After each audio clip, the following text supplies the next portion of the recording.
상처를 싸매시고 고치시는 날에 그런 표현이 나오죠. 한마디로 얘기하면 하나님의 백성들이 회개하고 돌아서면 하나님께서 그의 백성을 싸매시고 그리고 고쳐주신다라고 하는 그런 말씀입니다. 그래서 오늘 우리는 하나님의 백성으로서 무엇보다도 중요한 것은 하나님 앞에 회개하고 잘못된 길에서 돌아서야 한다는 거예요. 잘못된 길에 여전히 있으면 안 돼요. 어떻게 하시나 보자. 그러고 있어서도 안 되고 내가 잘못했다 느끼는 그 순간 돌아서야지 미적미적거리다가 신나게 두들겨 맞고 천부여 의지 없어서 손들고 옵니다. 그렇게 돌아서는 아주 미련한 그런 행동을 해서도 되지 않을 것입니다. 자, 그러면 하나님께서 도대체 우리의 상처를 어떻게 싸매시고 어떻게 고치시는가 하는 것을 먼저 우리가 좀 생각해 보도록 하겠습니다. 하나님께서 우리를 이렇게 고치시고 또 상처를 싸매어 주실 때 보면 하나님께서 싸매 주신다, 고쳐 주신다, 치유해 주신다는 거잖아요. 그런데 정말 힘들고 어려운 게 뭘까요? 병이 나서 정말 죽을 똥 살 똥 막 괴로워하는 사람은요, 사실은 그런 사람들은 별로 없어요. 정말 병으로 아프고 힘들고 그러면 사람이 획가닥 넘어가요. 정신을 잃어요. 아니면 무의식 상태에서 그냥 죽음을 기다리는 다 그런 삶을 우리가 살잖아요. 정말 아프다, 괴롭다, 막 정말 힘들다, 이건 아직 살만하다, 아직 견딜 수 있다, 그런 표현이에요. 정말 힘들고 아프고 정말 괴롭고 죽을 것 같으면 사람이 정신이 획 돈다니까? 그리고 정신이 나가요. 아픈 것도 몰라. 근데 몸은 죽어가는 거예요. 그런데 우리를 싸매주시고 그리고 고쳐주신다라고 하는 것은 한마디로 얘기하면 우리의 모든 것을 회복시키신다는 것. 아픈 것은 낫게 하시고 그리고 주저앉은 것은 다시 일으켜 세워주시고 하나님이 내 병만 고쳐주시면 좋겠다. 여러분 그런 어리석은 생각은 하지 마세요. 내가 건강하고 계속 괴로움과 시련 속에서 산다면 차라리 내가 고침을 받지 않았으면 좋겠다. 그러는 사람들도 많아요. 하나님은 우리를 회복시키실 때 우리 전체를 회복시켜요. 우리의 병으로 고생할 때 그 병만 고치시는 게 아니야.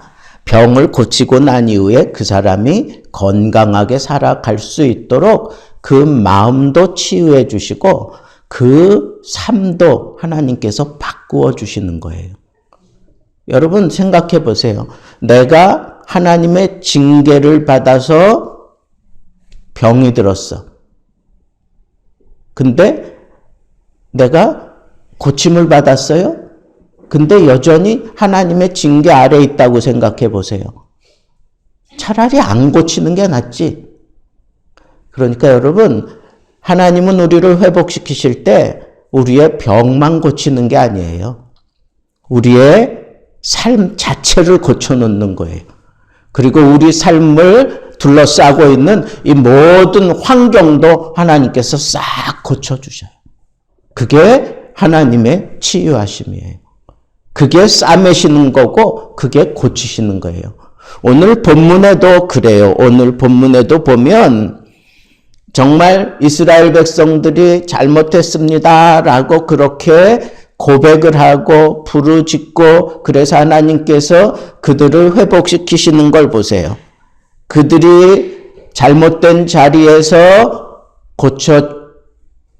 고침 당할 뿐 아니라 23절부터는 내가 땅에 뿌린 종자에 주께서 비를 주사 그러면서 그 땅도 회복시켜 주셔요. 그리고 밭 가운데 소 어린 낙이 키와 새스랑으로 까부르고 맛있게 한 먹이를 먹을 것이며 내가 기르는 그 모든 그런 식솔들과 그 모든 양, 소, 낙이 뭐 이런 것들이 다 건강하게 그렇게 살아가도록 하나님께서 바꿔주셔요. 망대가 무너질 때 고산마다 줄령마다 그 뒤에 개울과 시내가 흐르게 하실 것이고 여러분 하나님은 이처럼 우리 삶 전체를 다 회복시켜 주시는데 우리는 여전히 내가 아픈 거 요것만 좀 고쳐달라고 기도하는 그런 폭이 좁은 그런 신앙생활을 하고 있어요. 저는 여러분들에게 지금 좀 폭을 넓게 보라는 거예요. 눈을 좀 넓게 보라는 거예요. 하나님이 나를 고치시되 내 이 몸만, 내 이 아픔만 하나님이 고치시는 게 아니라 나를 둘러싸고 있는 이 모든 것들을 하나님이 고쳐 주실 것을 여러분들이 바라보고 내가 고침받는 이유가 뭐냐? 내가 이 병에서 놓여 건강하게 살아가는 이유가 뭐냐? 결국은 하나님과 나와의 관계를 하나님께서 회복시켜 주시고 하나님의 뜻을 행하며 살게 만들어 주시기 위해서 하나님께서 우리를 고치시는 거다. 그런 말이에요. 그러니까 여러분 내가 참 힘들고 어려운 때를 맞았어요. 그러면 그것을 가지고 우리가 기도해요. 하나님, 이 막힌 것을 좀 뚫어 주십시오. 내가 지금 조금만 누가 나에게 물을 부어주면 내가 확 피어날 수 있는데 나에게 물을 조금만 주십시오. 그래서 내가 피어날 것만 생각해. 내가 그것만 이렇게 변화되고 다시 일어날 것만 생각해. 그러니까 기도가 거기에 머무는 거예요. 이 기도가 뚫고 올라가야 돼요. 어디까지 올라가야 돼요? 하나님 보좌 앞까지 올라가야 돼요. 하나님 보좌 앞까지 올라가는 기도는 어떤 기도인가? 내 요 협소한 그런 상황에서 그것만 바라보고 기도하면 안 돼. 어디까지 가야 되느냐? 하나님, 나에게 물을 조금 주어서 나를 이렇게 풀어 주십시오. 그것만 붙잡고 씨름할 게 아니라 그래야 내가 하나님이 나에게 허락하신 사명을 따라가는데 내가 원활하게 하나님 앞에 헌신하고 하나님의 뜻대로 내가 제대로 살아갈 수 있습니다. 결국은 사명을 붙잡고 씨름하는 것. 제가 저 밑에 지방에서 섬기던 교회 장로님에게 전화 받았어요. 어눌한 목소리로 힘들다고 어렵다고 병들었노라고 이전에 다 고침 받았어요. 그런데 그게 재발이 된 거예요. 근데 이번엔 심각하게 그게 재발이 됐어요. 그래서 쫓아내려갔더니 만나지도 못하게 해요. 병원에서. 그래서 그 부인 권사님 나오라 그래서 앉혀놓고 가서 내 얘기 잘 듣고 가서 장로님한테 그대로 전해라. 그러면서 제가 설교를 했어요. 어려운 설교 안 했어요. 간단한 설교했어요. 의사도 지금 뒷짐지고 있는 이 상황에서 기도해야 된다. 어떤 기도를 해야 되느냐? 하나님, 지금 내 남편을 이렇게 얼고 매고 있는 거 풀어주십시오. 어떻게 풀릴 수 있을까? 주가 쓰시겠다 하라. 그리고 어린 나귀를 우리 주님께서 가져오라 그랬어요. 돈을 주고 사오라 그런 게 아니에요. 그냥 풀어서 가져오라 그랬어. 매여 있는 그 나귀 새끼를 풀어서 가져와라. 왜? 주가 쓰시겠다 하라. 그러면 그 주인도 보내줄 것이다 그랬어요. 매여 있는 거 어떻게 푸는 거예요? 주가 쓰시겠다 하라. 내가 사명대로 주님이 쓰심직하게 내가 이 병에서 노임받기 원합니다.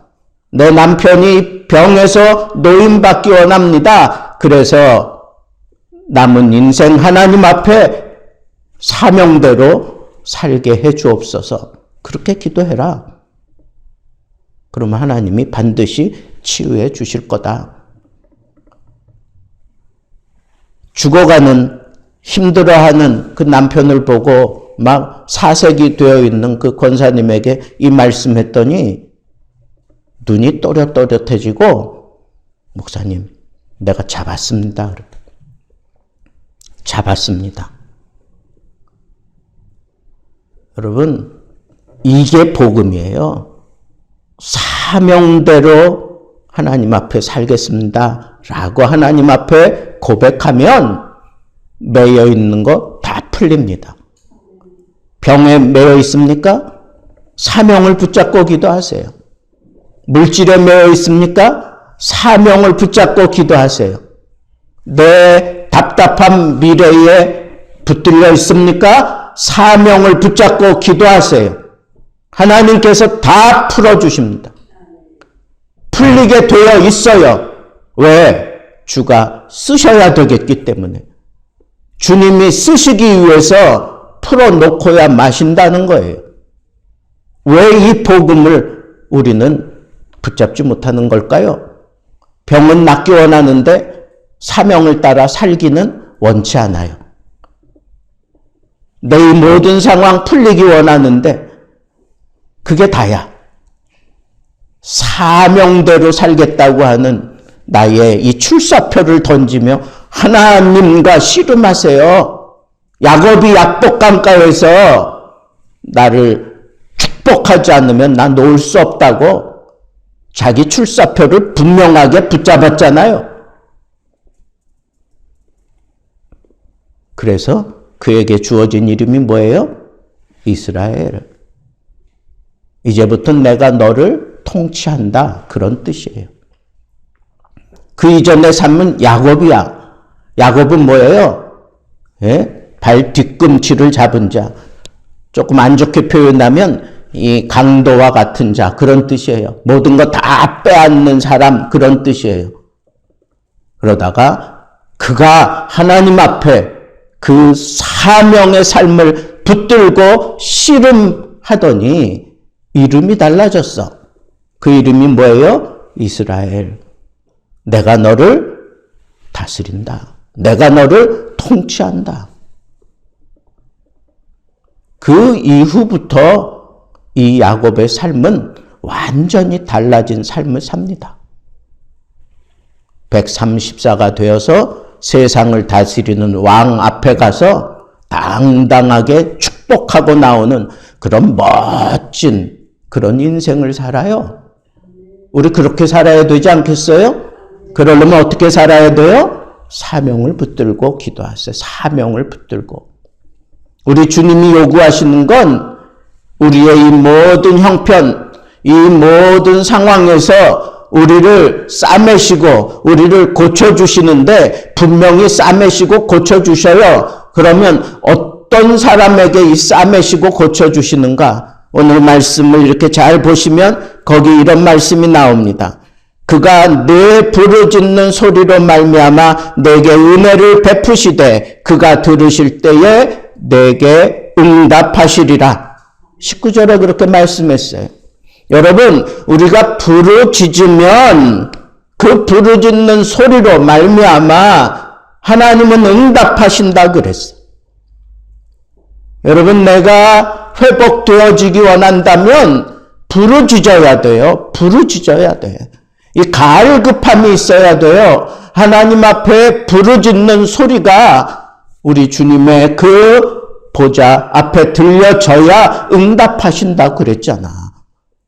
여러분, 내가 정말 치유받고 그리고 싸맨 당하고 싶습니까? 부르짖음 없이는 안 되는 거예요. 부르짖어야 돼요. 부르짖는 자에게 응답하신다고. 여러분, 오늘 우리가 이 금요 기도회는 부르짖는 기도하기 위해서 모인 거예요. 부르짖어야 돼요. 여러분들의 그 간절함이 부르짖음을 토해내는 거예요. 그게 목소리가 크든 아니면 작은 소리로 하든 진정한 부르짖음이 그 속에 있으면 하나님이 영이신데 그거 모르겠어요? 목소리 큰 기도 들으시는 걸까요? 아니, 간절한 기도. 하나님 앞에 간절한 기도.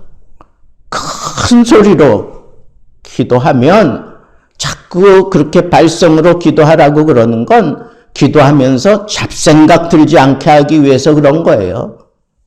자꾸 소리를 내서 기도해 보세요.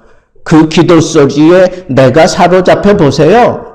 기도와 내가 하나가 되는 그 순간 우리 주님이 그래 이제 왔니? 그러면서 기다려셨던 그 주님이 우리들을 품어 안아 주시는 거예요. 오늘 말씀도 그렇게 시작하잖아. 여호와께서 기다리시나니 여호와께서 일어나시리니 뭐 하려고? 너희에게 은혜를 베풀려고 또 너희를 긍휼히 여기시려고. 우리가 부르짖게 되는 그 간절함은 나의 잘못 때문에 부르짖는 경우가 대다수예요. 내가 하나님 앞에 제대로 못한 것 때문에 부르짖게 되는 게 그게 대다수라고. 우리 주님이 일어나서 우리를 맞아주시면서 긍휼히 여겨주신다니까? 우리에게 은혜를 베풀어 주신다니까? 부르짖어야 돼요. 이 부르짖음이 자꾸 식어져가고 부르짖음이 자꾸 흐려져가는 이 시대를 우리가 살아가고 있어요. 부르짖음의 영성을 우리는 놓치지 말아야 돼. 끝까지 붙들고 하나님 앞에 부르짖는 사람들 되기를 바랍니다. 하나님 앞에 부르짖는 자에게 응답하셔요. 은혜를 베푸시고 긍휼을 베푸시고 그리고 우리를 고치시고 싸매시고 그리고 우리를 회복시켜 주셔요. 우리의 삶 전체를 우리 주님이 다 회복시켜 주셔요.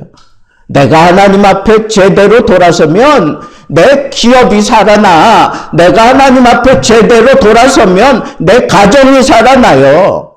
내가 돌아서지 못해서 내가 하나님 앞에 제대로 부르짖지 못해서 그래서 여전히 아픈 거야. 여전히 괴로운 거고 여전히 막혀 있는 거라고. 오늘 말씀은 분명해요. 자, 그런데 우리 주님께서 이렇게 응답하실 때 우리의 삶의 처지와 형편을 다 바꾸어 주시는 것은 그 사명대로 살아가라고 그렇게 우리 주님께서 응답하시는 거고, 그것뿐 아니라 우리 주님께서 우리 주님의 이름을 걸고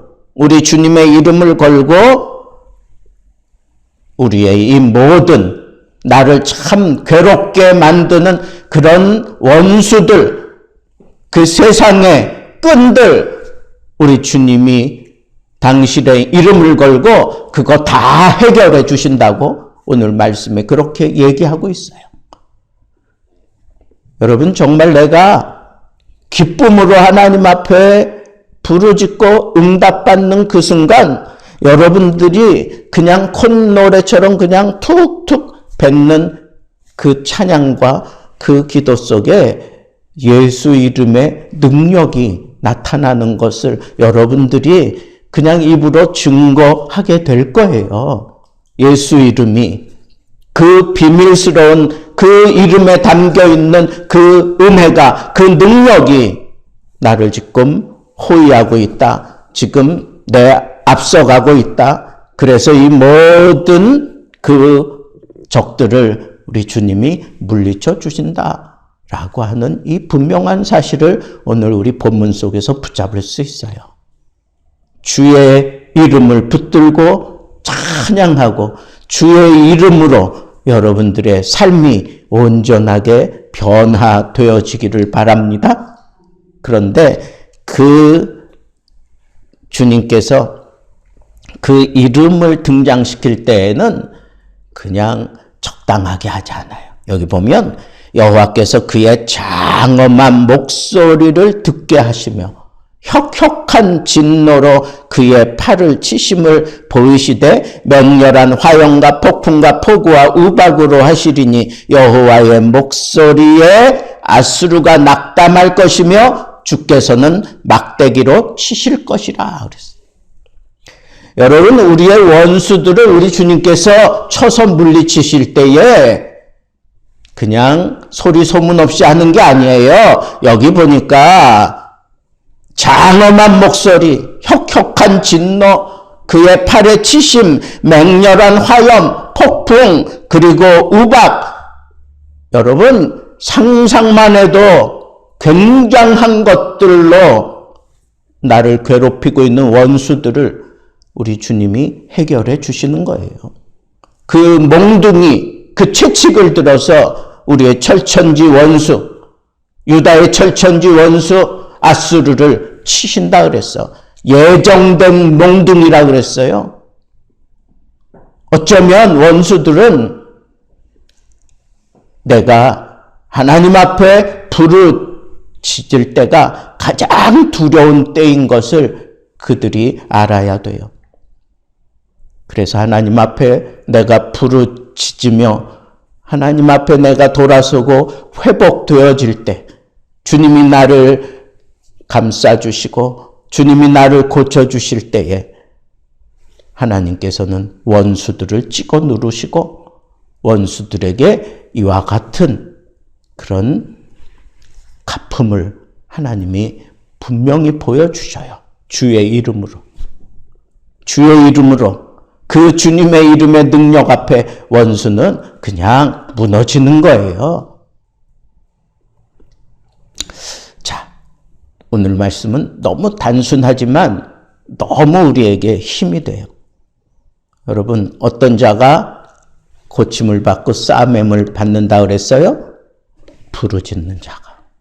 여러분, 오늘 이 시간 하나님 앞에 부르짖어 봅시다. 그래서 부르짖음의 영성을 회복시켜 달라고 기도하고, 그리고 하나님 앞에 내가 아픔의 문제를 내려놓으면서 여러분들이 그 기도로 뚫고 나가야 돼. 어디까지? 내가 사명에 사로잡힐 때까지. 하나님이 나에게 요구하시는 이 사명의 삶이 분명하게 그려질 때까지, 이 사명의 삶이 나를 온전하게 사로잡을 때까지 하나님 앞에 기도하세요. 부르짖으세요. 그러면 하나님은 내 몸의 병, 내가 안고 있는 이 괴로운 문제들, 그리고 심각한 그런 물질의 문제, 사업의 문제, 그리고 집안의 문제, 기업의 문제, 주변의 문제, 하나님이 말끔하게 싹 정리해 주셔요. 그 하나님을 우리 바라보면서 부르짖어서 응답받으세요. 오늘 이 밤에 꼭 응답받고 하나님의 이름 딱 잡고 그 이름으로 승리함을 외치며 돌아갈 수 있게 되기를 우리 주님의 이름으로 축복합니다.